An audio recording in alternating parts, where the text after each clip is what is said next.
Physiotherapy কাদের কাদের লাগে? প্রথম দিন যারা লিখছেন তো লিখছেন, এর মধ্যে আবার একটু বলি: প্যারালাইসিস, উইকনেস, মাসেল ওয়েস্টিং। হ্যাঁ, প্যারালাইসিস PARALYSIS, উইকনেস WEAKNESS। কেউই না বুঝলে বললেন, আর যদি কেউ বুঝে থাকেন ওটা আবারই করেন। এখন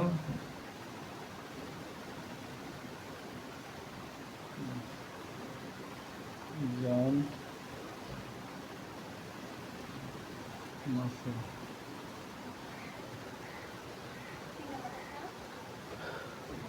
MUSCLE, muscle wasting.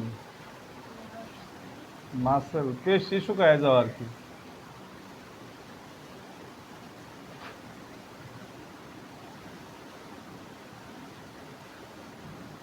Rigidity,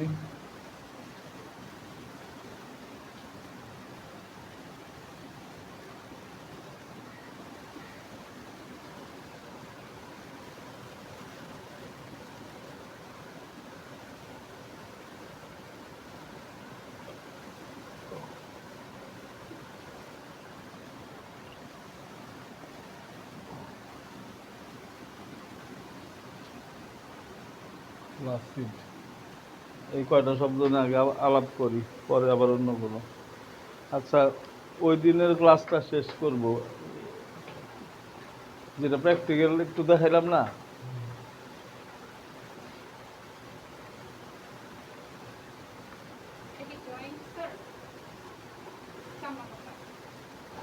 stiffness আর জয়েন্ট আর মাসেল, মানে পেশিও শক্ত হয়, জয়েন্ট বা হাড়ের জোড়াও শক্ত হয়।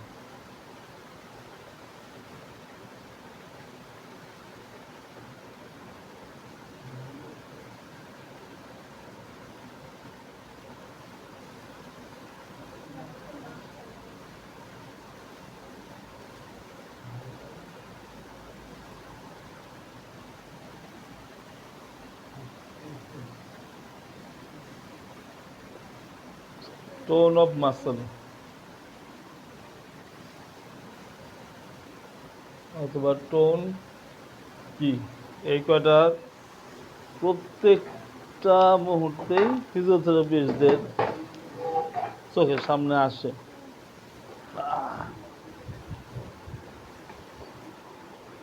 এইটার হেডলাইন হবে লিম্ফ ফিজিওথেরাপি, দেখছেন সবার উপরে লিম্ফ ফিজিওথেরাপি, কন্ট্রাইন্ডিকেশন।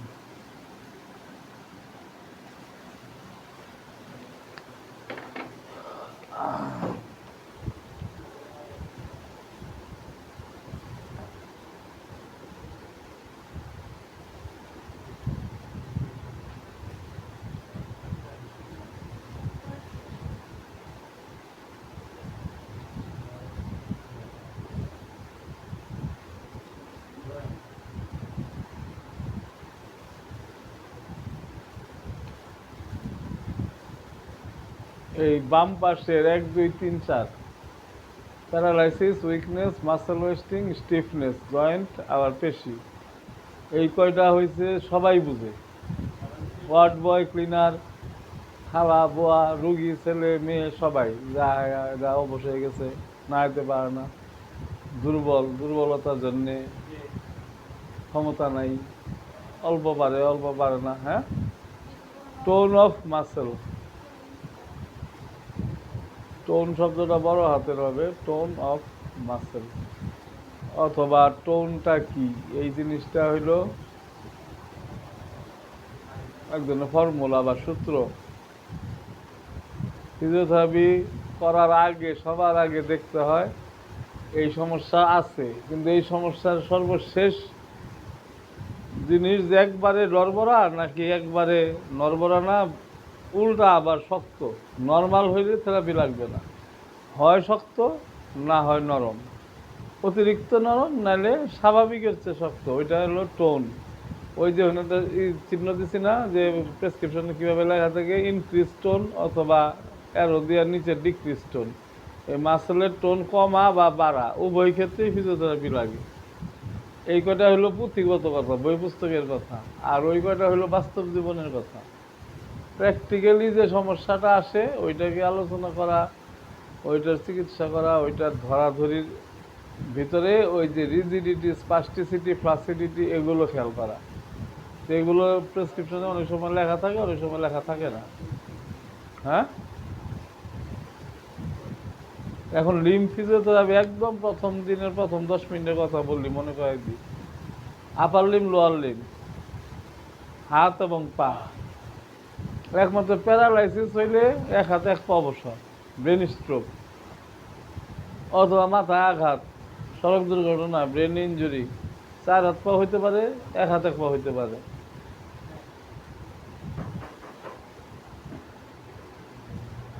হ্যাঁ, বুঝছো? হাত পায়ের এটা এটা হলো তোমার ফ্লাসি, FLACCIDITY, ফ্লাসিড বা ফ্লাসিডিটি। আর হলো SPASTICITY, স্পাস্টিসিটি। ওই যে হাইপারটোনিসিটির নামই হলো স্পাস্টিসিটি, আর এটা হলো হাইপোটোনিসিটি। হাইপোটোনিসিটি টিওয়াই। এই শব্দগুলোর খালি অর্থ জানা জরুরি, বাকিটা দেখে দেখে সবার একসময় কাজে লাগে। এখন এই জিনিসগুলোর মধ্যে প্যারালাইসিস, উইকনেস, পেশি শুকায় যাওয়া, জয়েন্ট শক্ত হয়, এটা হাতের পায়ের হতে পারে না, নাকি খালি হাতেরই হবে? হাতেরও হয়, পায়েরও হয়, হাত পা একসাথেও হয়, 4 হাত পাও একসাথে হয়, অথবা খালি 1 পা হইলো অথবা খালি 1 হাত হইলো, যা ইচ্ছা তাই হইলো। এই প্রবলেম যেগুলো জারি থাকবে তাদের ফিজিওথেরাপি লাগবে। কি? ওই লিম্ফ ফিজিওথেরাপি, সেটা আপার হোক লোয়ার হোক। কিন্তু এই জিনিসগুলো হয়েছে অঙ্গের সাথে সম্পর্ক না, সুনির্দিষ্ট পেশির প্রবলেম, সুনির্দিষ্ট জয়েন্টের প্রবলেম, সুনির্দিষ্ট বৈশিষ্ট্যের প্রবলেম। এগুলো হয়েছে অ্যাডভান্স কথাবার্তা। এগুলো যদি লেখা থাকে, অর্থ না বুঝে আন্দাজে করলে দেখা যাবে যে দরকার একটা হয়েছে আরেকটা। আর এগুলো চোখ দিয়ে দেখা যায়। প্যারালাইসিস রোগী দেখলে বোঝা যায় না, আচার আচরণ, উঠাইলে বসাইলে বইরা যায়, ব্যালেন্স না, এই সেই বলছি তো বিভিন্ন সময় বৈশিষ্ট্য। ওইরকম হাত পা শুকাইছে, 1 হাত ভালো, আরেক হাত শুকনা, বোঝা যায় যে এটা নাড়াচাড়ার অভাবে এরকম হয়েছে। ওগুলো আইডিয়ার উপরে করা যায়। স্টিফনেস, হাঁটু শক্ত হয়েছে কারো, শোল্ডার, কারো এলবো জয়েন্ট শক্ত হয়, প্লাস্টার করার কারণে হইতে পারে। প্যারালাইসিসে অনেক দিন নাড়াচাড়া, ব্যায়াম বন্ধের কারণে হইতে পারে। এইগুলো জেনারেল ট্রিটমেন্ট। কিন্তু এইটা মোটামুটি সবাই কম বেশ জানে, অর্থও জানে, বাস্তব জীবনে ওই নার্সিং পড়লেও অনেক কিছু এগুলোর আইডিয়া পায় ফেলে। কিন্তু আমি এটা একটু মনে করাই দেওয়ার জন্য, এটা নিয়ে মূল কথা না, মূল কথা হয়েছে এইটা নিয়ে যে লিম্ফ ফিজিওথেরাপি কন্ট্রাইন্ডিকেশন, মানে কোথায় কোথায় দেওয়া যাবে না, ওইটার নাম হচ্ছে কন্ট্রাইন্ডিকেশন। আর কন্ট্রাইন্ডিকেশন বুঝতে গেলে কোথায় কোথায় দেওয়া যাবে ওইটা জানা লাগবে। এই যে দেখো ইন্ডিকেশন, এখন আলোচনা হবে ইন্ডিকেশন, কন্ট্রাইন্ডিকেশন আইডিয়া করে বলতে পারবা সবাই। রিজিডিটি, স্পাস্টিসিটি, ফ্লাসিডিটি আর টোন, এই কয়টা প্রবলেম যাদের থাকে ওদের ফিজিওথেরাপি জরুরি, লাগবেই। দিলে লাভ হবে, ক্ষতি হবে না। তাহলে ইন্ডিকেশন নিয়ে আলাপ করতেছি। হ্যাঁ, কাদের কাদের লাগে, বৈশিষ্ট্যটা কি, কি ধরনের দিতে হবে, আর কাদের কাদের লাগবে না এটা সবার আইডিয়া আছে। টোন, এই টোন মানে কেউ শুনছো এই শব্দটা? টোনের আগে আরেকটা শব্দ আছে, মাসেল টোন। মাসেল টোন, এইটার সোজাসুজি প্রতিশব্দ হইল রেজিস্ট্যান্স অফ মাসল। পেশির অটোমেটিক একটা প্রতিরোধ ব্যবস্থা আছে, বাধা বা রিয়াকশন পাওয়ার।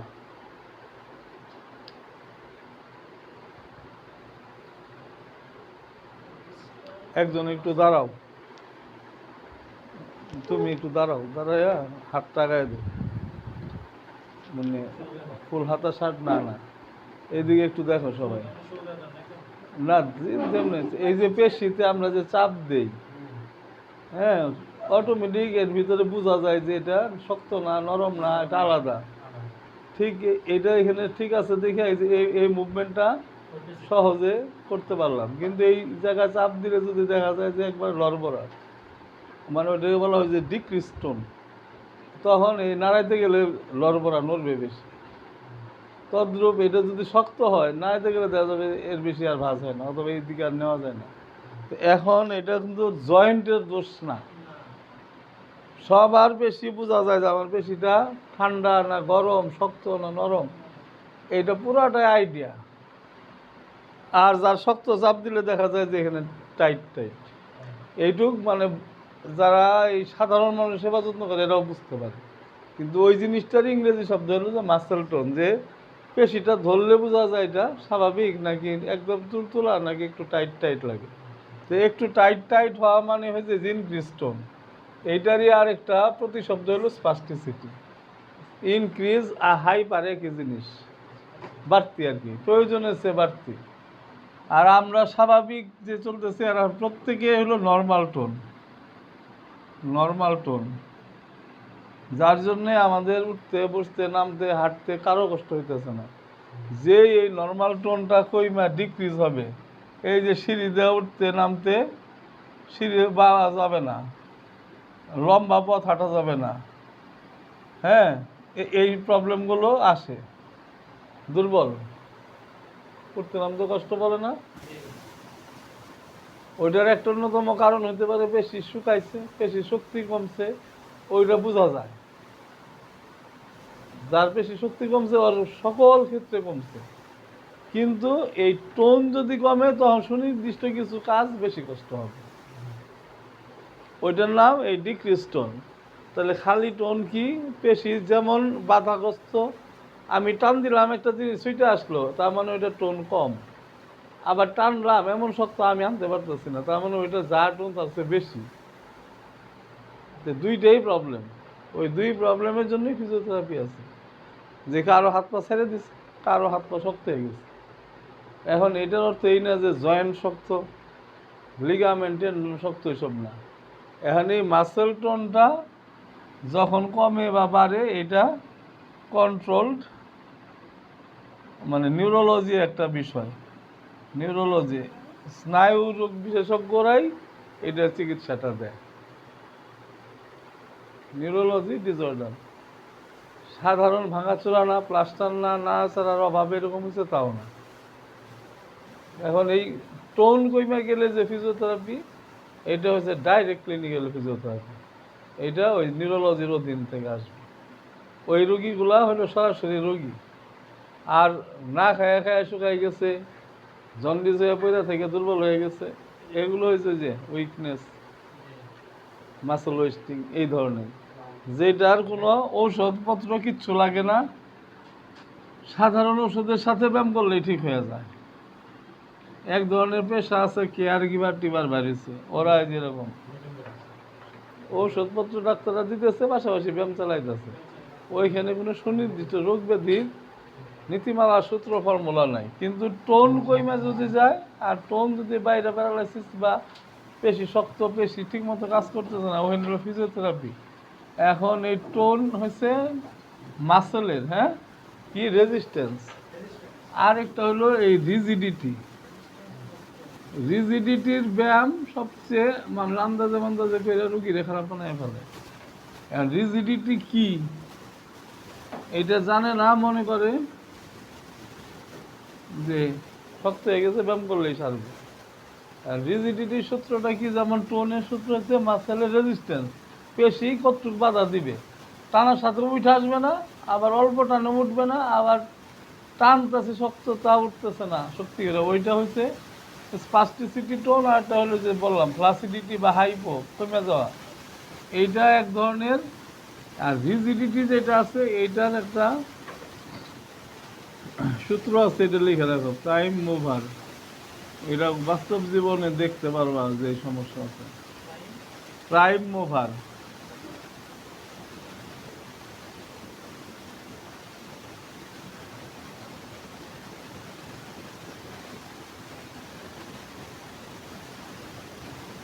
প্রাইম মুভার অথবা অ্যাগনিস্ট। হ্যাঁ, আর এগুলো হলো অ্যান্টাগনিস্ট। অ্যাগনিস্ট, AGONIST, আর এগুলো অ্যাগনিস্টের আগে ANTA, এই শব্দটা অ্যাগনিস্ট, অ্যান্টাগনিস্ট। প্রাইম মুভারের আরেকটা নাম অ্যাগনিস্ট, আর আর এটার বিপরীত হইল অ্যান্টাগনিস্ট। প্রাইম মুভার মানে মূল নাড়াচাড়াকারী। রিজিডিটিটা হয়েছে কি,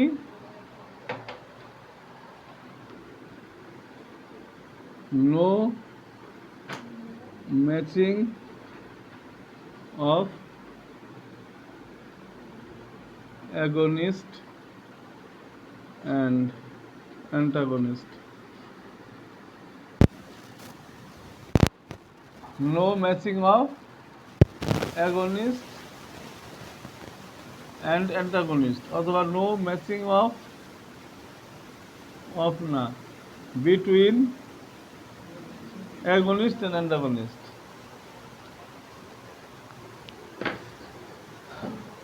no matching of agonist and antagonist, অথবা no matching between agonist and antagonist. এখন টোন রুগী ধরলে সহজে বোঝা যায় যে একবারে লড়বড়া, অথবা এত টাইট, নরম করতে হবে, এটা কমন। কিন্তু রিজিডিটি হয়েছে কমন, কিন্তু মানুষ এটাকে ভুল বুঝে মনে করে জয়েন্ট শক্ত। উল্টাপাল্টা ব্যায়াম করলে সারা জীবন খালি ক্ষতিই হবে। এখন এই মাসেল টোন কইমা প্যারালাইসিস হয়েছে নাকি মাসেল টোন বাইরে শক্ত প্যারালাইসিস হয়েছে, ওইটা তো এখানে তো রোগী নাই যে দেখানো যাইব। কিন্তু রিজিডিটিটা এটা জানার অনেক বিষয় আছে, এবং প্র্যাকটিক্যাল একটা ব্যাপার আছে। এদিকে আসো, যা এদিকে আসো, হাফ হাতা শার্ট পরলে তোমার ভালো হতো। হ্যাঁ, তাহলে আসো, তুমিও থাকো থাকো।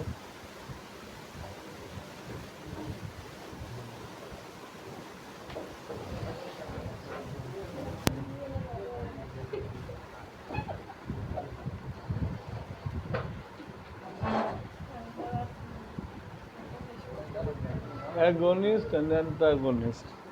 আচ্ছা, প্রাইম মুভার এটার অর্থ আইডিয়া আছে? ব্যায়াম করাইতে গেলে একটা জিনিস পারে, একটা জিনিস পারে না, কেউই কোনোটাই পারে না। কীরকম? হাতটা সোজা করো, ভাঁজ করো, কোন ওইটা জাস্ট এই যে ভাঁজটা করলো, এটা কার কাজ কোন আইডিয়া আছে? কোন পেশিটার কাজ? আবার সোজা করো, এটা ওঠাও, কি প্যারালাইজড? প্যারালাইসিস মানে তো নির্দোষ, এক দোষ আর কি, কিছুই পারে না, অবশ। আর যেটা নাড়াইতেছে এনে প্যারালাইসিস শব্দটা আসবে কোথেকে? এ তো পুরো সুস্থ স্বাভাবিক, দুর্বলও না। প্যারালাইসিস তো পরের কথা। এইটা না, এটা একটু উঠাও কাপড়টা। মনে করো এই কোন ওইটা ভাঁজ করলো, এটা হলো যে এই মাসেলটার মধ্যে বাইসেপস, হ্যাঁ, উঠাইলো। এখন আবার সোজা করো, ভাঁজ করতে গেলে এটা কি হইতেছে? সংকোচন, হ্যাঁ। আবার লম্বা করার সময় সম্প্রসারিত হইতেছে। কিন্তু এখন এটা যে ভাঁজ করা, আবার এই যে ভাঁজ করলো, এরকম হাঁটু ভাঁজ হবে না? মানুষ রুকুতে যায়, সিজদায় যায়, পুরা শরীর স্পাইন ভাঁজ হয় না? এই প্রত্যেকটা সেম। মনে করো ইন অ্যাকশন, একটা কাজ করতেছে, ঠিক এর অপোজিট বিপরীত অপোনেন্ট একটা আছে। অপোজিট একটা জিনিস আছে, এইটা ভাঁজ করলো, এর আবার এটার অপোজিট হলো সোজা করা। এখন যে ভাঁজ করে সেই তার সোজা করে না, নাকি ওই সোজা করে? ঠিক এর নিচে আছে এখানে ট্রাইসেপস একটা মাসেল, এটা হলো যে কোন ওইটা সোজা করে, এক্সটেনশন এলবো, আর বাইসেপস ফ্লেকশন এলবো। ওইরকম পায়ে হাঁটুতে আছে, যেমন বাইসেপস এর উল্টা কি, ফ্লেকশন এর অপোজিট, অপোজিট হলো ট্রাইসেপস। আইছে মানে বাইসেপসের কাজ হলো ফ্লেকশন এলবো, এটা বোঝানোর জন্য বলতেছে, আর এর কাজ হলো এক্সটেনশন এলবো। হ্যাঁ, এখন এই যে বাইসেপস আর ট্রাইসেপস, এই দুইটার ম্যাচিং না থাকলেই টানলে পুরা সোজা হইব না, ইভেন ভাঁজ করতে গেলে পুরা ভাঁজ করতে পারবো না। ওই কন্ডিশনটার নাম হলো রিজিডিটি। এখন এই যে প্রাইম মুভার বললাম না, প্রাইম মুভার মানে আমার নিয়ত যেটা, ওটার নাম প্রাইম মুভার। আমি এখন দাঁড়াইতে চাইতেছি কিন্তু পারতেছি না, ও একটা জিনিস নিয়ে মুখে পর্যন্ত নিব, ওর নেওয়া হয়েছে মেইন, কিন্তু নিতে যায় আনলো আবার পড়ে গেল, ওর ওইটা তো নিয়ত না। তার মানে আনার ক্ষেত্রে যেটু নেওয়ার ক্ষমতা বেশি, যার জন্য যা আসে তাকে পেরে যায়। তাইলে নিয়তেরটা হলো প্রাইম মুভার, যে কাজ করবে ওইটা করতে না পারা, কারণ কি এর অপোজিট মাসল ম্যাচিং করলো না। এটা ভাঁজ করতে সোজা আলাই ম্যাচিং করে সাপোর্ট দিতে হবে। এখন যদি পুরা সোজা এরকম করতে যায়, এখন ভাঁজালা যে ভাঁজ করছিল সে কাজটা ইস্তফা দিয়ে সোজালাকে পরিপূর্ণ সহায়তা ম্যাচিং দেয়। এর মধ্যে একটু ঘাটতির নামই হলো রিজিডিটি, ওটার নাম স্টিফনেসও না টাইটনেসও না। বুঝতে পারছেন? প্রাইম মুভার একটা কথার কথা বললাম যে এটা একটা নিয়ত, তুমি এটা করবা, কিন্তু এটা করতে গেলে এই সোজা আলা হইতে দিল না, অথবা তোমার অনেকের হাত সোজা হয় না, এর বেশি নিতে আর পারি না, মানে মেইন যে নিবে সে এই বাইসেপস টাইটের কারণে পারতেছে না। বুঝলেন? যেটা করবে তার বিপরীত পেশি, এটা একটা এক্সাম্পল দিলাম, এরকম হাঁটুতে আছে কীরকম নি ফ্লেকশন, হ্যাঁ, আবার নি এক্সটেনশন। এইখানে যদি এইটা আমার নিয়ত থাকে প্রাইম, আর এক্সটেনশন করতে গেলে এইটা আবার টাইট, ফ্লেকশন এক্সটেনশন করতে দিল না, তখন ওই হাঁটুর মধ্যে ওইরকম রিজিডিটি আছে, লোয়ার লিম্বেও। এই রিজিডিটির লিম্ব থেরাপি আর অন্য জায়গার লিম্ব থেরাপির মধ্যে একটা বিশেষ পার্থক্য আছে। ওই দিন যে মুভমেন্টগুলো দেখাইছি ওগুলো হয়েছে সুনির্দিষ্ট দুর্বলতা, শক্তি নাই, প্যারালাইসিস, অনেক দিন বিছনায় শোয়া, হাঁটাচলা বন্ধ, তাদের বেসিক। কিন্তু রিজিডিটির বেলা ফর্মুলাটা এখন আমি যাওয়ার পর আমি বলতেছি, যাদের শরীরে এই রিজিডিটিটা ডেভেলপ করে, বোঝা যাবে সে নাড়াইতে পারে, প্যারালাইসিস না, কিন্তু পরিপূর্ণ পারে না। যেটা করতে চায় ওইটা হয়, হইয়া এমন এক জায়গায় যে আটকায়, তার বিপরীত পেশির পুরো ম্যাচিং নেই, পূর্ণ সমর্থন নাই, সে জায়গা যায় কিন্তু জোর করে ব্যায়াম করলে শুধু ছিঁড়েই যাবে ভিতরে মাসেল ফাইবার। কারণ এইটা মাসেলের একটা প্রবলেম, নার্ভের স্নায়ু দুর্বলতাও না, পয়লা থাকতে থাকতে জয়েন্ট শক্ত হয়েছে তাও না। যে পেশি করবে ওই পেশির উল্টা পেশিটা সাপোর্ট করলো না, সেই ক্ষেত্রে ব্যায়াম করতে হবে পুরা উল্টা। যার ভাঁজ হয় না তার এটা আরেক ভাঁজ করে দিলে ছিঁড়ে যাব, তাকে করতে হবে কি, যে এই একটা হাত এতটুকুর বেশি ভাঁজ হয় না, সোজা আনতে দেয় না। এই জন্য এই রিজিডিটি কেসগুলা দরকার ভাঁজ, কিন্তু রুগীকে বলতে হবে সোজা করেন, সোজা করেন। বুঝলেন না জিনিসটা? এই তুমি বুঝছো কি বলছি? তোমার মানুষের তো টার্গেট থাকে হাতের পায়ে, যে আমি পুরা পাটা মেলা বসতে পারি না, অথবা অনেকক্ষণ ভাঁজ করে বসে থাকলে দাঁড়াইতে গেলে আর সোজা হয় তাড়াতাড়ি দাঁড়াইতে পারি না। এগুলো কমন, তোমরা তো আর এই ফিল্ডে না, ওই যে হয়তো করে না, আমরা তো এগুলো সারা জীবন দেখতেই আছে। উঠতে কষ্ট মানে কি, পা সোজা করতে, এক পা সোজা করতে অনেক টাইম লাগে, হাঁটুটা সোজা করতে ব্যথা করে, শক্ত শক্ত লাগে। অথবা অনেকক্ষণ দাঁড়ানো আগের মতো পারে না, কিছুক্ষণ দাঁড়ালে ভাঙ্গে আসে। তার মানে কি, হয় সোজা করে রাখার ক্ষমতা ওর কমে গেছে। অনেকের আছে সোজা রাখার ক্ষমতা কমছে, কারো সোজা করার ক্ষমতা কমছে। এটার ক্ষেত্রে যার যেই সমস্যা তার উল্টা ব্যায়ামটা করতে হবে। ওই দিন যে ব্যায়ামগুলো দেখাইছি ওই রকমেরই ব্যায়াম। ওই যে বললাম রিস্টের ফ্লেকশন, এক্সটেনশন, এদিকে আলনার রেডিয়াল ডেভিয়েশন, এইটার আবার আছে ফ্লেকশন, এক্সটেনশন, আবার এইরকম সুপাইনেশন, প্রনেশন লেখা আছে। এখন এই রিজিডিটির ক্ষেত্রে লিম্ফ ফিজিওথেরাপি কিন্তু সম্পূর্ণ উল্টা। যে যা পারে ওইটার ভিতর থেকে না পারাটা আনতে হবে, এর বেশি সোজা হয় না। ওকে এইখানে বাধা দিয়ে বলতে হবে আরও ভাঁজ করেন। কেউ যদি মনে করে সোজা হয় না, চাপ দিয়ে টান দিয়ে সোজা করে দেই, তাইলেই শেষ। এটা কি বুঝতে পারছেন আপনারা, নাকি কিছুই বুঝেন নাই? ব্যায়াম করার লিম্ফ থেরাপি হলো বিজনেস। অনেক দিন রোগী দুর্বল থাকে, ডাক্তারদের সাপোর্ট নেয়, থেরাপিস্ট ফিজিওথেরাপি কন্টিনিউ রেগুলার লিখে দেয়। 15 দিন কেন করা হবে, কি করা হবে, এগুলো তো আলাদা প্রশ্ন। মনে করেন সবই জানেন, পর্যাপ্ত করলেন, আস্তে আস্তে ভালো হইল, শান্তি লাগলো। কিন্তু লিম্ফ থেরাপির মধ্যে একমাত্র রিজেড কেসগুলা উল্টা পদ্ধতির ব্যায়াম। এইটা আলাদাভাবে সারা জীবন মাথায় রাখা লাগবে, যেটা লিগামেন্ট টেন্ডন শক্ত হয়েছে, না জয়েন্ট শক্ত হয়েছে, নাকি রিজিডিটি হয়েছে। আরেকটা হয়েছে রিজিডিটির পাশাপাশি যে টোন বাইরে যায়, স্পাস্টিসিটি, এটা হলো পুরা নিউরোলজি রোগ। অন্যগুলো নিউরোলজি না। অন্যগুলো বললাম না যে সাধারণ টাইফয়েড হয়ে, করোনা হয়েও বহু মানুষ চারাত অবসরের মতো হয়েছে। নিউরোলজির প্রবলেম হয়নি, করোনা হয়েছে। করোনার থেকে বিছনায় শুয়ে থাকতে থাকতে, হাসপাতালের বেড থাকতে থাকতে হাত পা শুকাই গেছে। ওইখানে তো আর নিউরো মেডিসিনের বিষয় না, তো ওগুলো নার্সিংয়ে কাজ হবে। কিন্তু এদের ভিতরে যা রিজিডিটি ডেভেলপ করছে, তার ব্যায়ামটা বেসিক ব্যায়াম করা যাবে না, ওটা বুঝে নিতে হবে। যেটাই এখন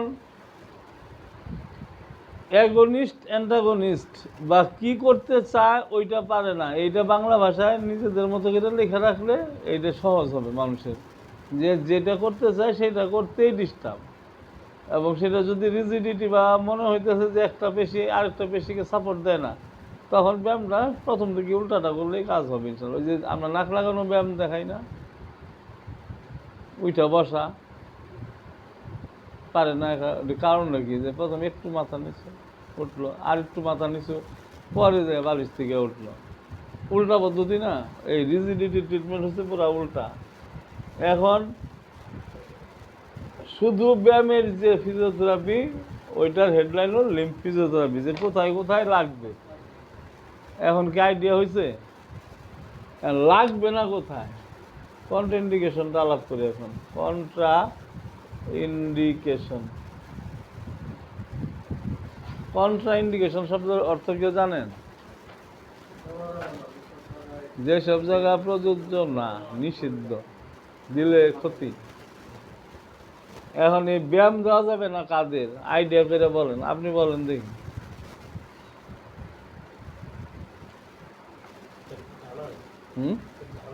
ব্যায়াম করাইলে ক্ষতি হবে, আইডিয়া করার মানে আপনার ক্ষমতা আছে কিনা এটা দোষ না। আইডিয়া তার কমন জিনিস থাকতেও পারে, ওই জন্য জিজ্ঞেস করো। তুমি বলা দরকার না, তাইলে এরা চিন্তা করতে পারবো না। তুমি যে 2-4-5টা জানো থাকো, কারণ ও এটা পড়ছে, কম বেশি কাজ করতে করতে তো আইডিয়াই আছে। ব্যায়াম করা যাবে না এরকম রোগী কোনটা কোনটা হইতে পারে? ফিজিওথেরাপি নিষেধ, উচিত না। ব্যায়াম করা নিষেধ হাতের পায়ের। অনেকের লাগবে, বললাম না 3 দিন ধরে বলতেছি না, শুকাই গেছে, অবশ, পারে না। হ্যাঁ, মানে ফ্র্যাকচার। আপনাদের বাসায় হ্যাঁ, ফ্র্যাকচার নিষেধ। হাত হোক পা হোক, ওখানে যদি কেউ ব্যায়াম করে দিয়া তো প্লাস্টার লেগেছে না ছাড়া বন্ধ করার জন্য ব্যান্ডেজ, ক্র্যাপ ব্যান্ডেজ, অমুক কলার মলার দিয়া, ইভেন বেড রেস্টে রেখে দেয়। ওইসব জায়গায় ব্যায়ামের কোনো সুযোগ নাই। ভাঙা জয়েন্ট আরও ভাঙবে, সেপারেট হয়ে যাবে, ফ্র্যাকচার বা ফাটল। ঠিক আছে? আর কি? পুড়ে গেছে হুম, পুড়ে যাওয়া না এইটা পুইরা যাওয়ার নগদ কাঁচা কেসে সম্ভব না, কিন্তু একটা সময় লাগে, ওইটা না। পুইরা যাওয়ার চিকিৎসা ফিজিওথেরাপিতে অনেক পরে আসে।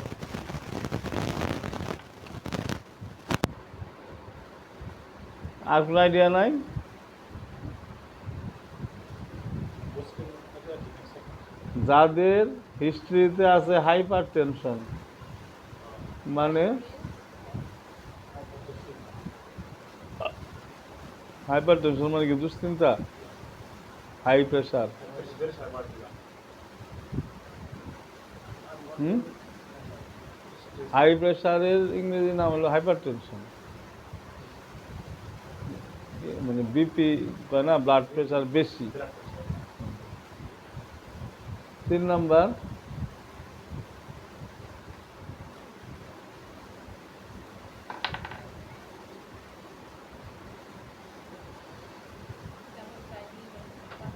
হ্যাঁ, ডায়াবেটিসের সাথে ফিজিওথেরাপি ব্যায়াম বন্ধের কোনো ব্যাপার নাই, বরঞ্চ ডায়াবেটিস সে যদি অনেক দিন বিছনায় পড়ে থাকে তাদের দেওয়া লাগে। কারণ ডায়াবেটিস রোগীর চিকিৎসা হলো হাঁটা চলা। হাঁটা চলা নাই, হ্যাঁ, প্রেগনেন্সি প্রেগনেন্সির সাথে ফিজিওথেরাপি বন্ধের কোনো বিষয় নাই। বহু ফিজিওথেরাপিস্ট আছে যারা গাইনি ফিজিওথেরাপি পরিচিত, আমার জীবনেও আমি দেখছি একাধিক। হ্যাঁ, 7, 8, 9 মাসে প্রেগনেন্ট মহিলাদের ব্যায়াম করাই নাই, 2-1 দিন যায় দেখায় মেখায় দিচ্ছে। কারো পা ফুলা যায়, কারো পা ফুলা যায়, কারো ওই যে নানান ধরনের সমস্যা, হাত পায়ে জোর পাইতেছে না, তারপরে বাচ্চার পজিশন ঠিক রাখার জন্যে হাঁটা চলা বাদ দিয়ে ব্যায়াম করে ঠিক রাখা, তারপর বাচ্চা হওয়ার পরে দ্রুত বডি ফিটনেস আসা, এগুলো টার্গেট থাকে আর কি। 1 নম্বরে সবাই জন্য যে ভাঙাচোরা হলে ধরাধরি ব্যায়াম নিষেধ।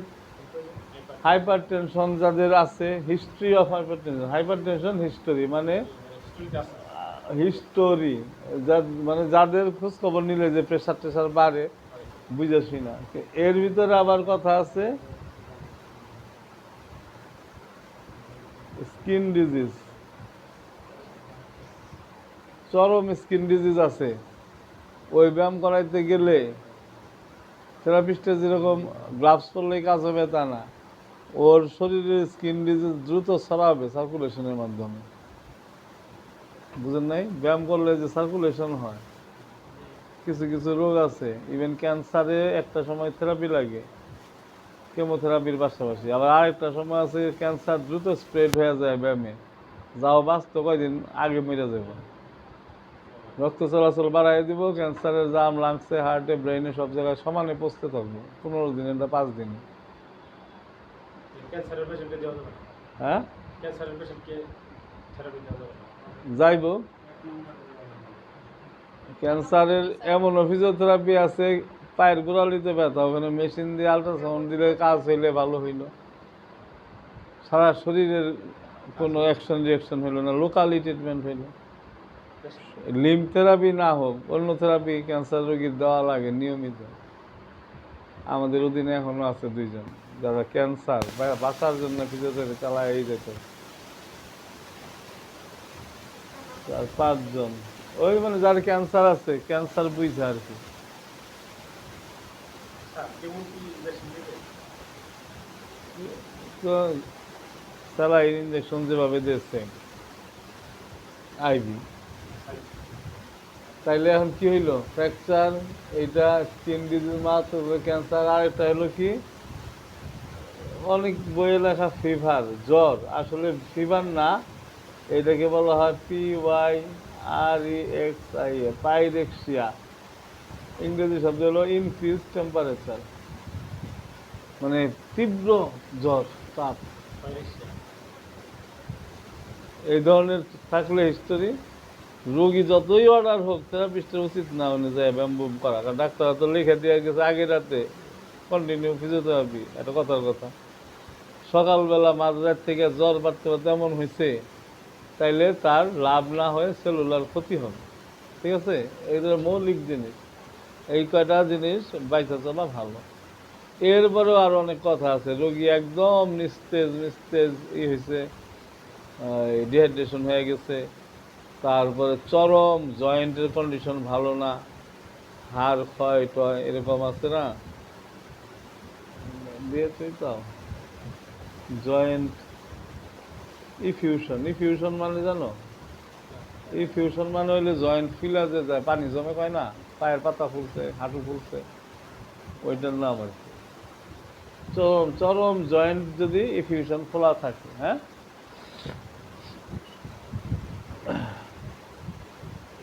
আর হলো সিভিয়ার, হ্যাঁ হ্যাঁ ইডিমা সোয়েলিং। কিন্তু ইডিমার ঘটনা আর ইফিউশনের ঘটনা এক না। ইফিউশন একবার সরাসরি তরল ওখানে জমা, যেমন প্লুরাল ইফিউশন, লাংসে পানি জমা, মানে একটু যে হাঁটু একটা ফুলছে মস্কায়া ওই পর্যায়ে না, তার চেয়ে ব্যাপক, বন্যার মতো আর কি। এগুলো থাকলে নিষেধ লিম্ফ থেরাপি। হ্যাঁ, ও সিভিয়ার পেইন, অতিরিক্ত ব্যথা হলে মানুষের থেরাপি দেওয়া ঠিক নাকি, ব্যথার কারণ না যায় না। লিম্ফ থেরাপি বিশেষ করে, এটা কিন্তু সব লিম্ফ ফিজিওথেরাপি, ব্যায়াম প্রক্রিয়া যেটা মানুষ করতেছে আন্দাজে আন্দাজে দেখা লোক রাখে, থেরাপিস্টের কাছে শিখা, সকাল বিকাল 2 বার করায় গার্জিয়ানের, হ্যাঁ, সমাজে প্রচলিত পদ্ধতি। ওর মধ্যে বুঝা বুঝাগুলো করলে কোনো গুনাহ হইল না, অপচিকিৎসা হইল না, রিস্ক থাকলো না, লাভ যা হওয়ার হইল। তাহলে ইন্ডিকেশন, কন্ট্রাইন্ডিকেশন। এখন লিম্ফ থেরাপির আপার লিম্ব লোয়ার লিম্ব উভয় ক্ষেত্রে এগুলো প্রযোজ্য। এখন এর বাইরে লিম্ফ থেরাপির পরে এটা কি, প্রথম দিনের ক্লাসের তালিকাটা। লিম্ফ থেরাপি কাকে কাকে দেওয়া হয় সারা জীবন খেয়াল থাকবো না? Brain stroke, head injury, GBS, neurology, বিভিন্ন ধরনের ডিসঅর্ডার। হ্যাঁ হ্যাঁ, ওই যে এই পাশে লিখছিলাম যে উইকনেস, প্যারালাইজ, এগুলোতে নিশ্চিন্তে, খালি এদেরকে দেওয়া যাবে না এটাও জানা থাকলো, নিশ্চিন্তে দেওয়া যাবে। এখানে 4টা লাইন লেখা ছিল না, রিজিডিটি টোনিসিটি ছাড়া। হ্যাঁ, এগুলোতে মানে জেনারেল ফিজিওথেরাপি ওইটা লেখা রাখেন সাইডে, যে এই কয়টাতে মোটামুটি আন্দাজে করলেও তেমন রিস্ক নাই। এক ব্যায়াম বেশি, ব্যায়াম কম হইলে, এক জয়েন্ট বাদ পড়লে এগুলোতে একটু ক্ষতি হবে, লস হবে, কিন্তু রুগীর উল্টাপাল্টা চিকিৎসার অপবাদ হবে না, হ্যাঁ, ক্ষয়ক্ষতি হবে না। কিন্তু রিজিডিটি আর টোনিসিটি এইটা বুঝে থেরাপি না দিলে নিশ্চিত ক্ষতি হবে। ব্যায়াম করে যায় বলবো, যা একটু ব্যথা নিয়ে গেছিলাম, এমন ব্যায়াম করাইছে, ফিলে গেছে রাত্রে রাত্রে, হ্যাঁ, সারা রাত ঘুম হয় নাই, না হইতে পারি না, মানে কি ওই যে সাধারণ শক্ত মনে করছে, কিন্তু এটা সাধারণ সমস্যা না। একমাত্র রিজিডিটি আর টোনিসিটি হলো রিস্কি। টোনিসিটি মানে যার একবারে লড়বড়া, ওর ব্যায়াম জোরে জোরে করলে হাত ছিটা যায়, পা ছিটা যায়,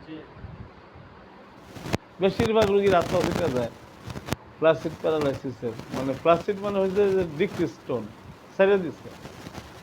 আর যারা যে টাইট হয়ে গেছে এদের ছুটে না, এদের একটু বিকলাঙ্গ হয়, উল্টাপাল্টা হয়ে। কিন্তু প্রাথমিক ব্যায়ামগুলো করা যায় নরম হাতে। কিন্তু রিজিডিটির ক্ষেত্রে বললাম পুরা সূত্র ভিন্ন। এখন কি লিখলাম এখানে,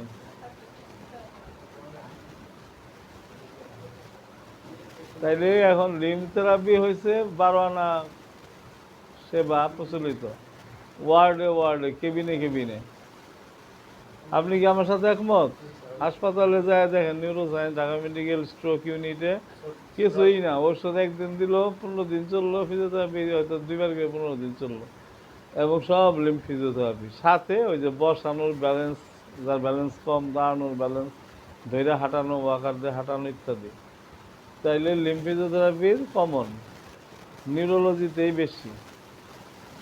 নিউরোলজির রোগে, সেটা brain surgery, brain tumour, spine surgery, spine tumour, এগুলো সহ শুরু করে যত রকমের ভাইরাল ডিজিজ আছে, ভাইরাস থেকে ব্রেনের, তারপরে ইভেন অন্য রোগের সাইড এফেক্ট আছে, সরাসরি ব্রেন স্ট্রোক আছে, হয়ে এটা লিম্ফিজিওথেরাপি নিয়ে তাহলে মোটামুটি প্রয়োজনীয় কথা শেষ। আর দেওয়া যাবে না কোনটা কোনটা ওইটাও শেষ। এখন লিম্ফিজিওথেরাপি মানে হাত এবং পায়ের ব্যায়ামজনিত, ঠিক না? জি স্যার। কিন্তু সব রোগী তো ভিড়াগেরা হাতে আর পায়েই হয় নাকি নাকে কানে হয়? হ্যাঁ, ওইটা লেখা আছে, তুমি প্রথম দিন আসছো কিনা, ফেসিয়াল পলসি, মুখ বাঁকা। ওইটা তো বললাম যে হাতের পায়ের লিম্ফ ফিজিওথেরাপি, লিম্ফ মানে হাত আর পা। এখন আমরা যদি অন্য চিন্তা করি, যেমন আপার লিম্ফ, হ্যাঁ, নিউরোলজি ছাড়া এটা মানে কি, ধরো রাইট আপার লিম্ফ, ডাইন পাশে ডাইন হাতটাই নিলাম, এক নাম্বার কি শোল্ডার জয়েন্ট না? শোল্ডার জয়েন্ট, এটার মধ্যে কমন রোগ কি আছে? Frozen shoulder,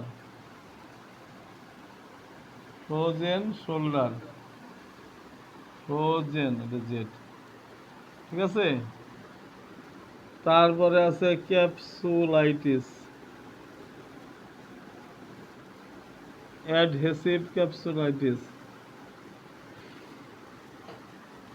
capsulitis,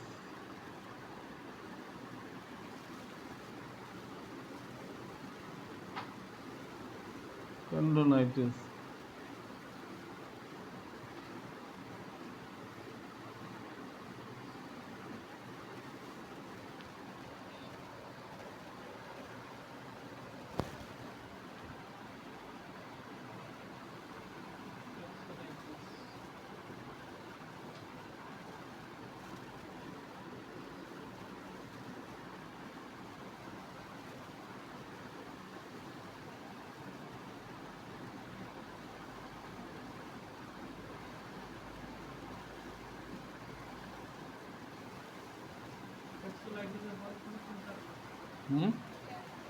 capsulitis, adhesive capsulitis, ADHESIV, adhesive capsulitis, tendonitis, bursitis.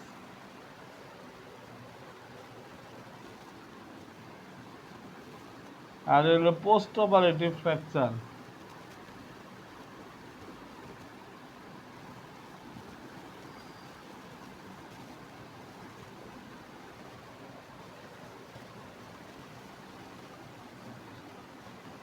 এই শব্দগুলা তোমাদের বই পড়ারও কোনো নিষেধাজ্ঞা নাই, কোনো বাধ্যবাধকতাও নাই, কিন্তু প্রেসক্রিপশনে ডাইরেক্ট লেখা, MRI রিপোর্টে ডাইরেক্ট লেখা, এক্স-রে রিপোর্টে ডাইরেক্ট লেখা। না বুঝলে চায় থাকলে রোগী যদি জিজ্ঞেস করে ভাই কি বুঝলেন, বা খারাপ কিছু কিনা, ভালো হবো কিনা, তখন তো অন্তত বলা লাগবো যে না, নাকি এটা দরকার নাই। ফার্মাসিস্ট যারা আছে ওষুধের দোকানে, পাস করা না, কাজ কইরা কইরা এমন এমন কঠিন হাতের লেখা পইরা পড়লে বুঝা ফেলা। হ্যাঁ, কোন ওষুধের 5 mg 10 mg মুখে বললে জিজ্ঞেস করে কোন এমজি কোন এমজি, অথচ যতই শিক্ষিত লোক যাক সারা জীবন ওষুধ কিনা বইতে পারবো না কোনটা কয় এমজি খাইতেছে, এটা কথার কথা। এটা হচ্ছে মানুষের দক্ষতা তৈরি হয়ে যায়। এখন ফিজিওথেরাপি তুমি দিবা কি দিবা না, সুযোগ পায় ওইটা তো আর কেউ আর পাহারা দিতে যাইব না। কিন্তু যদি প্রেসক্রিপশনে মানে লেখা থাকে, অ্যাটলিস্ট রোগীরা তো একটু বুঝানো যাইব যে আপনার কিন্তু এই জয়েন্টে ব্যথা হয়েছে, এই দেখেন MRI লেখা আছে আপনার বার্সাইটিস, এইটার ট্রিটমেন্ট হয়েছে, এই মেশিন দিয়ে দিতে হবে, খালি ব্যায়াম করলে হবে না, ঠিক আছে। অথবা এটা কোনো মেশিনের কেস না, ইনশাল্লাহ ব্যায়াম করতে করতেই ঠিক হবে, এটা বলা লাগবে না যে কোনটায় মেশিন লাগবে আর কোনটায় মেশিন লাগবে না।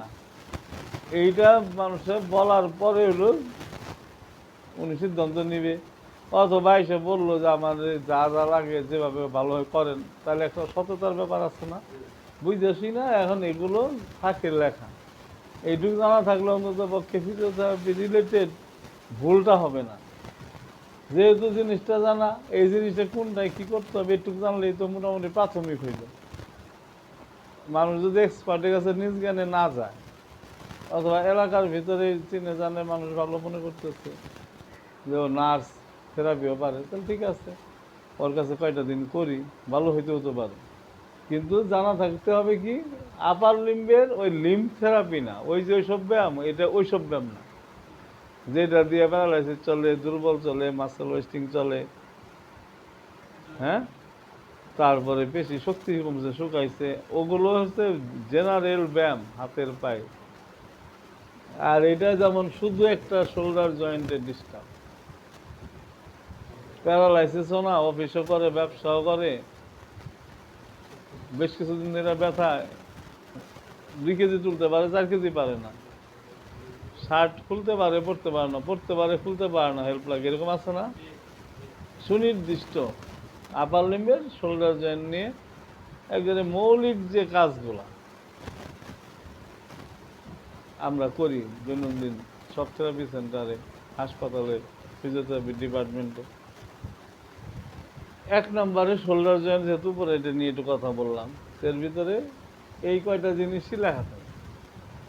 এই কয়টা জিনিস লেখা থাকে, এগুলো প্রত্যেকটারই ব্যায়াম বাধ্যতামূলক।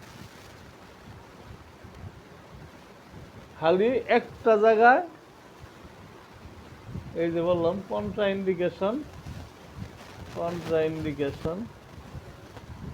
অফ এক্সারসাইজ, সংক্ষেপে লিখলাম শোল্ডার জয়েন্ট বা যে কোনো জয়েন্ট, এনে কি এই শব্দটা লেখেন, ডিসলোকেশন অথবা সাবলাক্সেশন।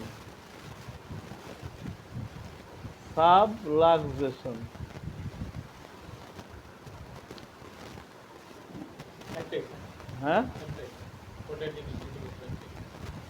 আর এইটা হচ্ছে মেইন প্রবলেম ব্যায়াম না করার পক্ষে, যে কন্ট্রাইন্ডিকেশন অফ এক্সারসাইজ এই শোল্ডার জয়েন্টেরই, এই কন্ডিশনগুলোতে এক্সারসাইজ মাস্ট। এই পর্যন্ত কোনো না কোনো পর্যায়ে এক্সারসাইজ ম্যান্ডেটরি, ঠিক আছে? Exercise mandatory. এক্সারসাইজ ছাড়া শোল্ডার জয়েন্টের কোনো বিষ, ব্যথা পরবর্তী রোগ, ব্যথা ভালো হয়ে গেছে তাও লাগবে। কারণ যে কয়দিন ব্যথার কারণে নানা হয়েছে, কিছু ক্ষমতা তার কমছে, পেশির ক্ষমতা, শক্তির ক্ষমতা, নাকি সন্দেহ আছে? একটা মানুষ যদি এক জায়গায় ব্যথা পায়, একটু এর বেশি না হতে পারে না, অথবা 2 কেজি তুলতে পারে নাই, 1 মাস 2 মাস, আরেক হাত অনবরত নড়ছে, তো দুইটা একটা ব্যবধান হবে না? তো এইখানে শোল্ডার জয়েন্টের 1 নম্বর ট্রিটমেন্ট হইল, 1 নম্বর টু রিডিউস পেইন, ব্যথা কমানোর 1 নম্বর। 2 নম্বর হচ্ছে ইনক্রিজ মাসেল পাওয়ার, ঠিক আছে? 3 ইনক্রিজ ROM, এটা সংক্ষেপটার হলো তোমার রেঞ্জ অফ মুভমেন্ট। এই রেঞ্জ অফ মুভমেন্টকে সংক্ষেপে লেখে ROM। এই শোল্ডার জয়েন্টের যে কোনো এইসব হইলে এক্সারসাইজ ম্যান্ডেটরি। 1 নাম্বার, এটা মাথায় রাখতে হবে। শুরুতেই ব্যায়াম করতে হবে তা না, শুরুতে করতে হবে কি ট্রিপল স্টার, রিডিউস পেইন। ব্যথাটা না কমাই দিলে ওই লোক তো এমনি বিপদে পড়ে আছে, এমনি তো আর, হ্যাঁ হ্যাঁ, তীব্র ব্যথা রিডিউস, আগে ব্যথা কমানো, পাশাপাশি পেশি শক্তি ঠিক আছে কিনা, যে হ্যাঁ ব্যথা যাই কমছে, অথবা ব্যথা যাই আছে শক্তিও আছে, তাদের সেটা অল্প একটু শক্তি বাড়াইলে হবে।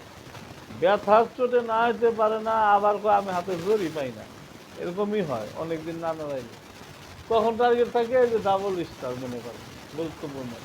3 নাম্বার হলো ভাই ব্যথাও কমছে, শক্তিও আছে, এখন এত দূর তুলেন, এত দূর নেন, 2 হাত সমান তুলেন, একটা ব্যাপার আছে না, এটার নাম হলো ROM, রেঞ্জ অফ মুভমেন্ট, মানে কত দূর তুলতে পারেন, ওইটা বাড়াইতে হবে। হ্যাঁ,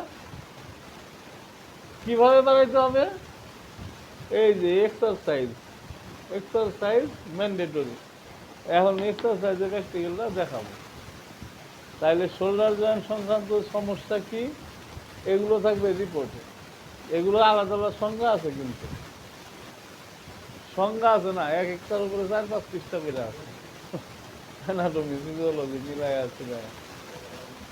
কোনটার মধ্যে ফ্রোজেন শোল্ডার ইঞ্জেকশন দিবে, স্টেরয়েড, কোনটার মধ্যে ইঞ্জেকশন দেওয়া যাবে না, কার কার পেইন কিলার খাওয়া যাবে না, এই ব্যথা কমানো শুধু থেরাপির উপরেই অথবা ব্যান্ডেজের উপরেই, বুঝো না এই কথাটা? এগুলো তো কত কথা থাকবেই, এত কথা জানা জরুরিও না, আলোচনা জরুরি না, কিন্তু এমআরআই এক্সরে দেখে যেন বোঝা যায় যে এটা ফ্রোজেন শোল্ডার। ঠিক আছে? এখন এই ফ্রোজেন শোল্ডার জয়েন্টের কমন সমস্যা, ওর মধ্যে এগুলো থাকে লেখা। এখন এগুলো দেখে দেখি এইটা মানে এটা হ্যাশ না, এই চিহ্নটা মোবাইল আসার আগে এই জিনিসটা চিকিৎসা বিজ্ঞানে বলা হয়তো ফ্র্যাকচারের সংক্ষেপ। ফ্র্যাকচার বোঝা, এই চিহ্ন থাকলেই বুঝবা যে মানে কাজ সারা, যে কোনো জায়গায় ছোট করে এটা দিবি। ফ্র্যাকচার থাকলে ঘাড়ে হোক, একটা বাটিটা হোক, একটা আঙ্গুলের মধ্যে যদি ফ্র্যাকচার থাকে তাহলে ফ্র্যাকচার থার্ড ফ্রাঞ্জেল, তৃতীয় আঙ্গুলে ফ্র্যাকচার, অথবা মেটাকার্পাল বোন, সেকেন্ড মেটাকার্পাল, এইরকম চিহ্ন। এরকম তো তোমরা নিশ্চয়ই আরো পড়ছো। এই চিহ্ন মানে বুঝতো না, এই যে ব বা ডেল্টা, এটা হচ্ছে ডেল্টা, এটা মানে জানো না? যাই জানো এই চিহ্নটা, এই ফ্র্যাকচার হলো এইটা, এই যে এরকম ব পাশে অনেক কিছু লেখা থাকে, এটা মানে হয়েছে ডায়াগনোসিস। এটা লেখা থাকলে বোঝা যাবে যে কি রোগ, রোগের নামকরণ হচ্ছে। এইটা অর্থ হইল যে রোগটা পাশে লেখা থাকবে ওইটার পূর্ব শর্ত। এই চিহ্নটা দিয়ে বুঝবে যে ওনার এই রোগ হয়েছে। এই চিহ্ন দিয়েই বললো ডায়াগনোসিস পোলিও, এইরকম লেখা থাকে। প্রেসক্রিপশন আবার এরকম সিসি লেখা থাকে, এটা জানেন তো না? হ্যাঁ, চিফ কমপ্লেন। আবার এটা লেখা, এটা তো বুঝেন, আর এক্স মানে হলো ট্রিটমেন্ট, সোজাসুজি চিকিৎসার সংক্ষিপ্ত ট্রিটমেন্ট। ডিএক্স সরাসরি ডায়াগনোসিস। এরকম প্রেসক্রিপশনটা বুঝলে মোটামুটি মানুষকে লাইন মিলায়া সান্ত্বনা কনসালটেন্সি বুঝতে। Chief complain. আবার আগে অনেক সময়, এখন তো এভাবে লেখে না, সিও যেমন লেখে complain of, HO history of. আবার লেখে মরবিডিটি, মানে আর কি কি রোগ আছে লেখা থাকে। কোমরবিডিটিস মানে হইলো এই রোগীর ডায়াবেটিস আছে, এই আছে, সেই আছে, অতীতে ছিল, অতীতে আজমা ছিল, এইসব মানে ওইটার সংক্ষেপে একটা ওয়ার্ড দিয়ে ওগুলো ওই তালিকায় লিখে দেয়, যেন এক ডাক্তার থেকে আরেক ডাক্তারের কাছে গেলে অনেক পেঁচানো না পারা লাগে। কিন্তু আমাদের কথা হলো প্রেসক্রিপশন এগুলো যতই থাক, নাম, ঠিকানা, মোবাইল নাম্বার, অমুক সমুক বয়স, এইসব আছে কিনা। শোল্ডারে যদি ব্যথা নিয়ে আসে, লিম্ব ফিজিওথেরাপি আপার লিম্ব লোয়ার লিম্ব হিসেবে না, লিম্ব ফিজিওথেরাপির এখন নির্দিষ্ট জয়েন্ট ভেরা। শোল্ডারের প্রবলেমগুলো এইগুলো থাকে। ফ্র্যাকচারের পোস্ট অপারেটিভ মানে ভাঙা ছিল যে কোনো একটা জায়গায়, অপারেশন পরবর্তী শক্ত হয়ে গেছে, ফ্রোজেন শোল্ডার হয়েছে। আর ইমোবালাইজেশন যে কোনো কারণে অনেক দিন এরকম লাগছে, শোল্ডার জয়েন্টে ব্যথা পায় নাই, ভাঙছে বুকের এই যে কলার বোন, তা ওইভাবে রাখছে। ডিসলোকেশন, সাবলাক্সেশন, জয়েন্ট ছুটে গেছে, ভাঙে নাই, তাকে অনেক দিন এভাবে রাখছে। বিনিময়ে এই যে ফ্রোজেন শোল্ডার হচ্ছে শক্ত।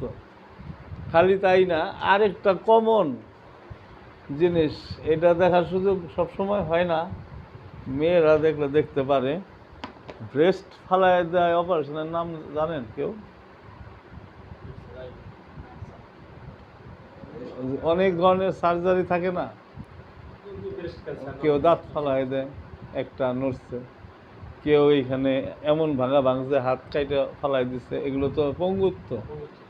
কিন্তু কমনলি যেগুলো মানুষ দেখে এর বাইরে, হ্যাঁ আমার জীবনে আমি একাধিক দেখছি, এর মধ্যে ডাক্তার প্রফেসর নিজে, মহিলা প্রফেসর, এটা কয় মাস্টেকটমি, MSTC, মাস্টেকটমি। আমরা অনেক সিনিয়র দেখা আমাদের কাছে হয়তো কাপড় ফিলা বসছে, দেখতে দিচ্ছে, ধরতে দিচ্ছে, কিন্তু একটা পিওর ব্রেস্ট অপসারণ, এটা একমাত্র সিনিয়র অত্যন্ত সুসম্পর্ক যদি থাকে ক্যান্সার বিশেষজ্ঞদের, তারা ওই থেরাপিস্টদেরকে এটা দেয়, অ্যালাউ করে। কারণ এটা ছেলেদের না, এটা হলো মেয়েদের ইস্যু। আর এই ব্রেস্ট ফেলাই দিচ্ছে, এটা কয়জন জানবো? কত লক্ষ লক্ষ মহিলা আছে, বোঝা যাইব না। বিশেষ করে ক্যান্সার হওয়া, আমার ফ্যামিলি তো যাদের ক্যান্সার হয়েছে ব্রেস্ট ফেলাই দিচ্ছে এরকম আছে না। নিজের বোন হয়েছে কি হয়েছে, আরেকজনের বোন নিয়ে কথা বললে তো মানবো না। কিন্তু যখন সমাজ প্রয়োজন বা শিক্ষিত সচেতন এরকম মানুষ যারা আছে, এমন এমন সার্জারি করছে, ব্রেস্ট ফালাইয়া দিছে, কিন্তু আবার কৃত্রিম লাগাইছে, ওই তারপরে 2-4 মাস এই জায়গা দিয়ে স্কার টিস্যু হয়। মানে স্কার টিস্যু নামে একটা স্কার টিস্যু, এইটা হলো এমন একদম মোটা নাইলনের রশি দিয়ে যদি কেউ বস্তা সেলাইগুলো যেরকম দেখা যায়, ওই রকম একটা ভাব হয় বাউন্ডারিতে হয়ে, দেখা গেছে ব্রেস্ট তো ফেলাই দিচ্ছে ক্যান্সারের আগে পরে, এই হাতের কাজ বন্ধ হয়ে যাবে। কিন্তু শোল্ডারের জয়েন্টের ডিস্টার্ব না, ওই যে অনেক দিন নড়াচড়া টান সেলাই দিয়ে কষবাড়ি বই ডরে যে নাড়ায় না, টেম্পোরারি এই যে ইমোবিলাইজেশন, মানে নাড়াচাড়া কম বিহীন, এই তখন যায় এই ফ্রোজেন শোল্ডারের মতন এগুলো কিচ্ছু থাকে না, কোনো কমপ্লেন নেই। কমপ্লেন হয়েছে কি অনেক দিন ওইভাবে থাকছে, থাইকে ডাইন হাত নড়ে না, কারো বাম পাশের বেশি বাম হাত নড়ে না, ওই তখন এই জায়গায় মাস্টেকটমি লেখা থাকে প্রেসক্রিপশন। এগুলো একটু রিজার্ভ বিষয় থেকে আছে না, বড় বড় ডাক্তার যারা আছে কোনো দিয়ে লিখে দেয় যে আপনি একটু ফিজিওথেরাপি নেবেন, থেরাপিস্ট বুঝবে, বা লিখে দেন হিস্ট্রি অফ মাস্টেকটমি। ওইনে তো আর এটা লেখে না ওনার ব্রেস্ট পেন, শোল্ডার পেন, কিছুই না, হাত নড়ে না, চলে না, পারে না, স্বাচ্ছন্দ্য না, নাড়াচাড়ায়, তখন এইখানে যে আবার ফিজিওথেরাপি লাগে এই গ্রুপেরই, ঠিক আছে।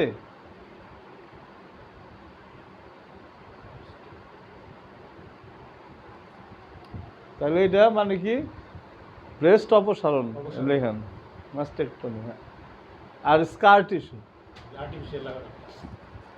ওই অপারেশনের পরে সেলাইয়ের জায়গায় এরকম হয়, আর জামালপুরের ভাষা কয় দর দর, মানে শক্ত অসুন্দর, ওইখানে আলট্রাসাউন্ড দিয়ে ঘষতে ঘষতে এটা নরম হয়ে আস্তে আস্তে ঠিক হয়। মাস্টেকটমি, স্কার টিস্যু এগুলোও এই শোল্ডার জয়েন্টের মহিলাদের প্রবলেম। এর বাইরে আরও কিছু কমন জিনিস আছে, সেটা হইলো কি, এই যে অ্যাক্সিডেন্ট বা ট্রমা। হ্যাঁ, আচ্ছা, আঘাতজনিত, এইখানে ব্যথা পাইছে, ব্যাডমিন্টন খেলতে যায় পাইছে এটা, বা ধাক্কা খাইয়া পাইছে, পইরা গেছিল, ট্রমা। তারপরে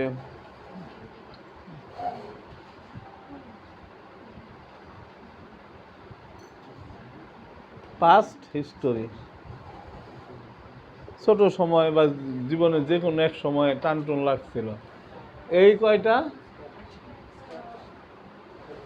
জিনিস শোল্ডারের।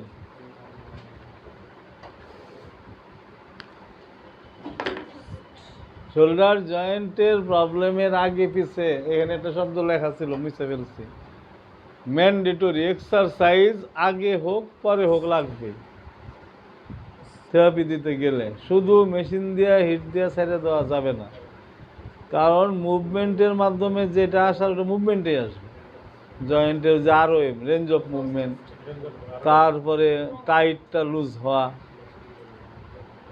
শক্তি কমে গেছে শক্তিটা বৃদ্ধি হওয়া, ওগুলো মেশিন দিয়ে আসবে না, পেইন কিলার দিয়ে আসবে না, শোল্ডারের মধ্যে ইঞ্জেকশন দিলেও আসবে না। কিন্তু শর্ত হইলো আগে ব্যথা কমাও, রিডিউস পেইন, পেশি শক্তি বাড়াও, তারপর। হ্যাঁ, এর বাইরে ফ্রোজেন শোল্ডারের মধ্যে আরও কী কী কারণ হইতে পারে, যে অপারেশন পরবর্তী অনেকদিন নাড়াচাড়া, ব্রেস্ট অপারেশনের পরে নাড়াচাড়া, এখন আর ইমোবিলাইজেশন, যে কোনো কারণে অনেকদিন নাড়ায় নাই, বললাম কলার বোন ভাঙছে, ঘাড়ে এমন ব্যথা পাইছে, কয়দিন নাড়াচাড়া, ঘাড় বন্ধ, ঘাড়ের সাথে হাতও বন্ধ। তখন আমরা এই ফ্রোজেন শোল্ডার নিয়ে, এখন এই জিনিসটার একটা শব্দ লিখছিলাম মাস্কুলোস্কেলেটাল, যাই তোমার খাতায় লেখা আছে দেখো তো,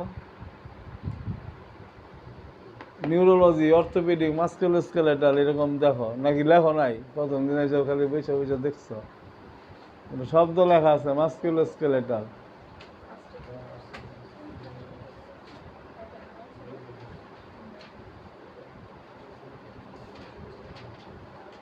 নাই শব্দটা?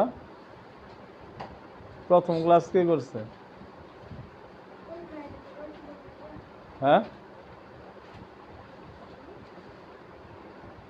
ফিজিওথেরাপি কিন্তু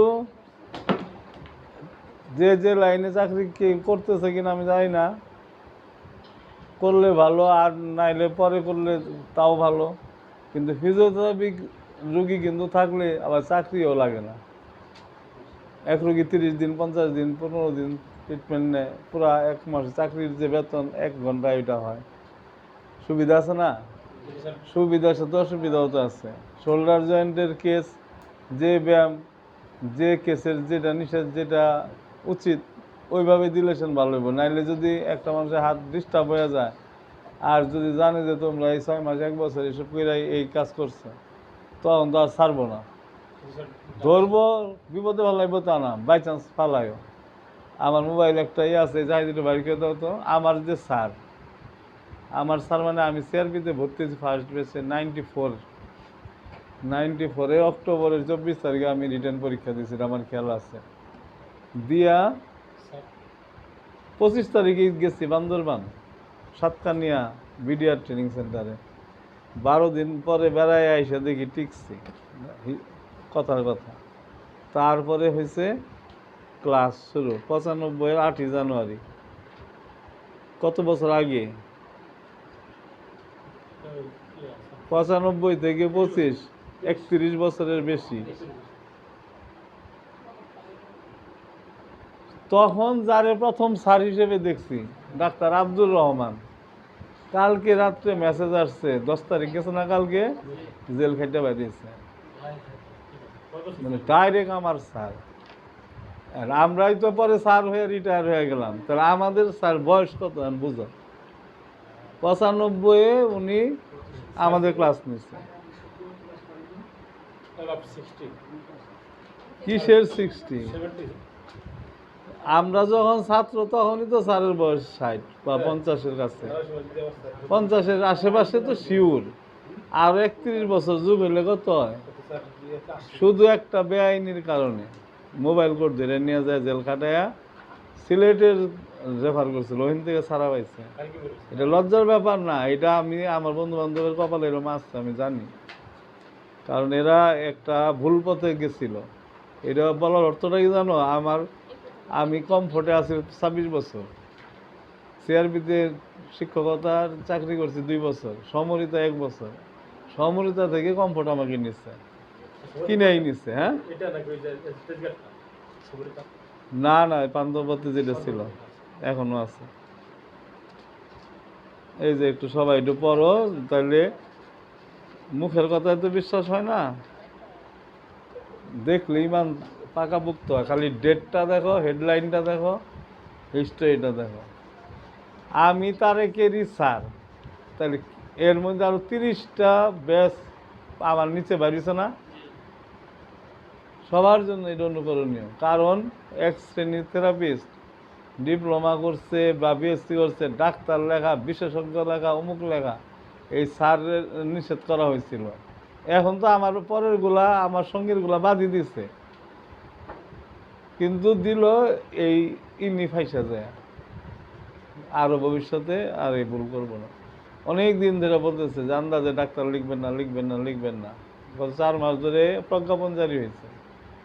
আমাদের পক্ষে মামলা চালাইতে ডক্টর কামাল হোসেন, থেরাপিস্টদের ডাক্তার লেখার ব্যাপারে মানে নাই, মামলা করায় এই করে সেই করে এত বছর গেছে। এখন এই যে মোবাইল কোর্টে দেওয়াই আছে, করছেন না? মোবাইল কোর্ট আইন অনুযায়ী মুসলেগা দিয়া জামিন নেই, 80-82 বছর বয়স। তাহলে মান সম্মান থাকলো। এটাই বললাম যে তোমরা যে কাজ করবা ফুটানি উল্টাপাল্টা এটাকে বলার ইচ্ছা আছে, এটা সে একটা আব্দুর রহমান স্যার কালকে পরে আমাদের অ্যাসোসিয়েশন থেকে জানাই দেওয়া হয়েছে সবাইকে। আমার বলতো বন্ধু বান্ধব যে তুই তার এক ডাক্তার লেখাশোনা হোক না, আমি 26 বছরের জীবনে কার্ড মনে হয় না হইলেও 40,000 ছাপাই দিচ্ছে হাসপাতালে, কোনোদিন এগুলো লিখতে যাই নাই, আমার ভিতর থেকে আসে না। কারণ আমি তো ডাক্তারই পড়ি নাই, পড়ছি আমি ফিজিওথেরাপি লাইনের যত ডিগ্রি আছে, আমার লিখলে ক্ষতি তো আর হয় নাই, লাভই হয়েছে। কমফোর্ট জানে যে একজনই থেরাপিস্ট আছে, থেরাপির ডাক্তার আছে তো আর কয় না, উল্টা থেরাপিস্টে গুরুত্ব দিয়া সব স্যারদের মাথার মধ্যে আছে, লাভ হয়েছে না। কিন্তু আমার বন্ধু বান্ধব যারা লিখছে এখন তো সবাই এগুলা নতুন করে পরিচয় দিতে আছে। জেল খাইটা যদি করে তার চাইতে আগে সাবধান হইলে ভালো হইতো না। এটা আমার স্বার্থ দেখলাম না, আমি ওদের স্বার্থই দেখলাম।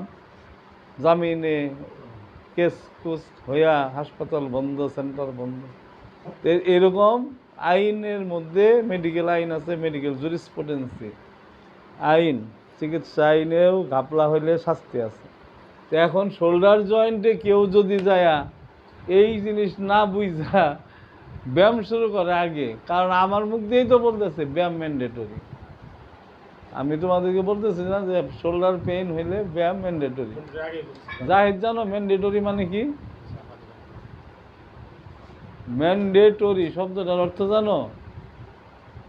কিছু না জানলে তোমার আগেও বলছি যে তুমি অনেক কিছু বাদ গেলে গেছে, অর্থগুলা জানি না নিও। ম্যান্ডেটরি কোনো বৈজ্ঞানিকেরও নাম না, এটা কোনো ওষুধেরও নাম না, কোম্পানিরও নাম না, সোজাসুজি বাধ্যতামূলক, আবশ্যক। এখন ফ্রোজেন শোল্ডারের যে কোনো জায়গায় যায়া প্রথমে এইটা 3টা স্টার, মানে সর্বাগ্রে করতে হবে, ব্যথা কমাইতে হবে। কীভাবে ব্যথা কমাবে? থেরাপিস্ট কি যা ইঞ্জেকশন দেবে? নিশ্চয়ই না। লাগলে বলবে যে আপনার যে ব্যথা, আগে ব্যথা কমান, আপনি আগে অর্থোপেডিক স্যার ডাক্তার দেখান বা অমুক দেখান, ঠিক না? তারপরে আপনি লাগলে স্যাররা থেরাপি লিখলে আমরা আছি, আপনি ইঞ্জেকশন দিয়ে দেবে নাকি ব্যান্ডেজ করে রেস্ট দিবে, অ্যাটলিস্ট বরফ ঘষেন, এরকম বলে না? 1 নম্বরে হলো এইটা। 2 নম্বরে হলো যে শক্তি কম, তাহলে হালকা পাতলা না আসা এটা বন্ধ করেন না, মুট করাটা ঠিক রাখেন, অথবা যেটুক পারেন ওইটুক না রাখেন, বলবে না? তারপরে ওই যে নাড়াচাড়া করে এইটুকের বেশি উঠে না, একটা এর মুঠে একটা এটারে উঠাইতে হবে। সবই ঠিক আছে, কিন্তু এখানে একটা শব্দ দিয়েছিলাম কি, এক্সারসাইজ ম্যান্ডেটরি অথবা কম্পালসারি। হ্যাঁ, একই কথা, অতি আবশ্যক, বাধ্যতামূলক। কিন্তু প্রেসক্রিপশনে কোনো এটা লেখা আছে, আর ওরা যদি ব্যায়াম করে না বুঝছা, বোঝানো জিনিসটা, ওই রুগীটার কি দশা হইব? নিশ্চিত সুইটা যাওয়া, যে সাবলাক্সেশন ডিসলাক্সেশন পুরা সুইটা যাব, ফাটল 2 টুকরো হয়ে যাব। এই জন্যে এগুলো প্রেসক্রিপশন এমআরআই ভালোভাবে চিকিৎসা দেওয়া বড় কথা না, নিজে বুঝা বিপদ থেকে দূরে থাকাও তো বড় কথা। আর বিপদে পড়ে যে বললাম একদম জেল খাটা। এখন এই জিনিস পড়তে পারা, পড়তে খেয়াল রাখা, এগুলো নিজের মনোযোগে। তারপরে যায় এই যে দেখা যে না, উনি অনেক দিন নাড়াচাড়া বন্ধ রাখছে, ইমোবিলাইজেশন কন্ডিশন মানে কি, এই না নাড়াচাড়া অবস্থায় থেকে থেকে এমন হয়েছে, তাইলে চিকিৎসাটা দেওয়া থেরাপিস্টের জন্য সহজ। এখন ব্যথা কমায় কিভাবে? একটা ইংরেজি টার্ম আছে, রেস্ট। হ্যাঁ, অথবা প্রাইস, PRICE।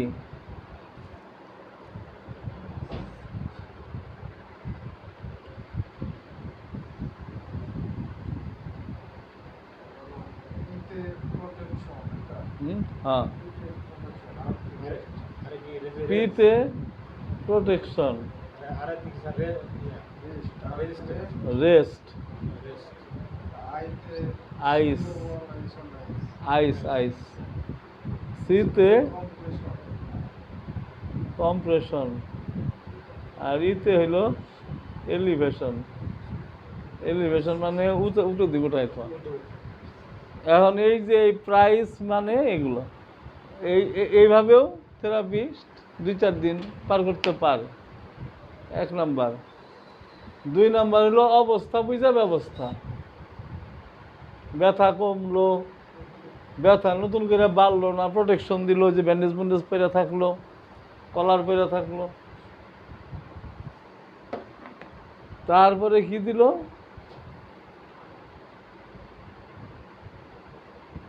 একই treatment IRR, UST, SWD, IFT, tense,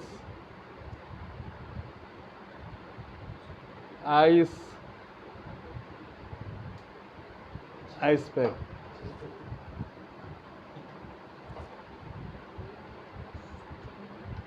overhead পুলি,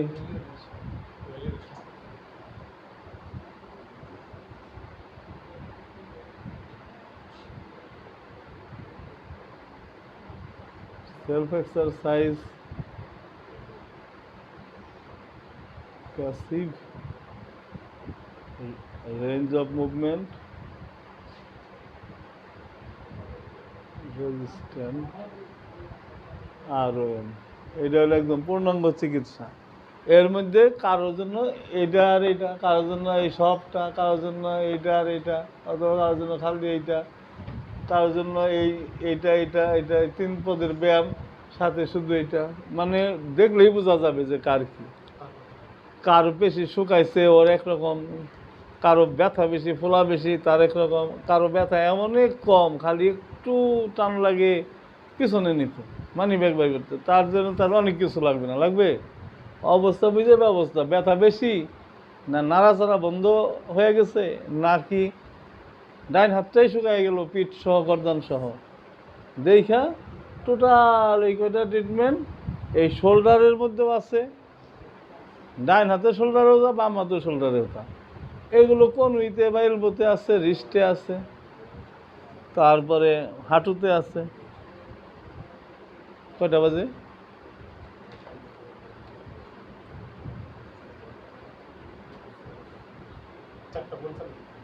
5টা বেজে গেছে। তাইলে এখন এই মেশিন কয়টা এখানে জরুরি না আলোচনা করা, যে মেশিন নিয়ে আমি দেখাবো কি, ঠিক না? এইগুলো পরে আসবে, আজকে তো আর শেষ না। শোল্ডার জয়েন্টের ক্ষেত্রেও আসে অনেক সময়।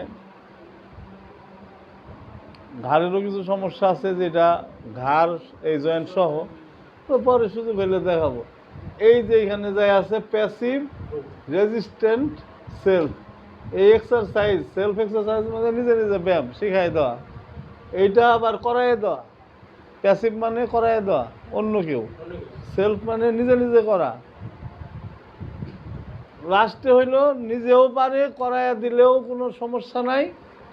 শক্তি বাড়ানোর জন্য রেজিস্ট্যান্স মানে কি, এর আগেও বলছি, বাধা দেওয়া, বাধা দিয়ে দিয়ে শক্তি, পেশি শক্তি বাড়ানো। যাই তুমি একজনের শোয়াও, শোয়া পুরা শোল্ডার জয়েন্টের ব্যায়ামটা দেখাই দাও একদম, এই যে এই এলিভেশন সহ, এই যে এটা সহ, বুঝছো? যেন আর কোনো দিন এটা নিয়ে আবার কথা না বলা লাগে। এরা চাইলে পরে আবার শোল্ডার জয়েন্ট নিয়ে কথা বলবো, নাহলে নেক্সট ডে তেলবো নিয়ে।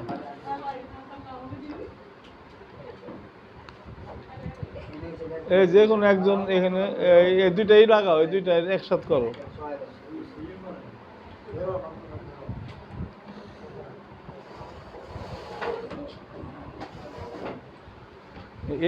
এই পাশে তারা করাবা, এই পাশে এই টেবিল সরাই দিলে এখানে অনেক স্পেস বাড়িব, ঠিক না?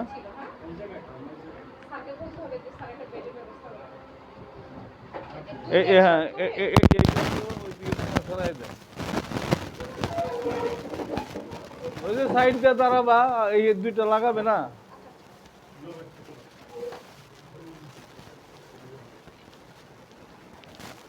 দুইটা বেঞ্চ, এই ভিতরটা বাইর করো।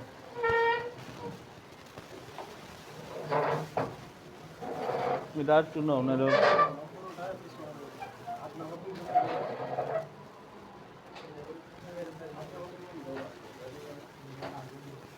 অথবা একটু খাড়া করে রাখুক, 2 মিনিটের ব্যাপার।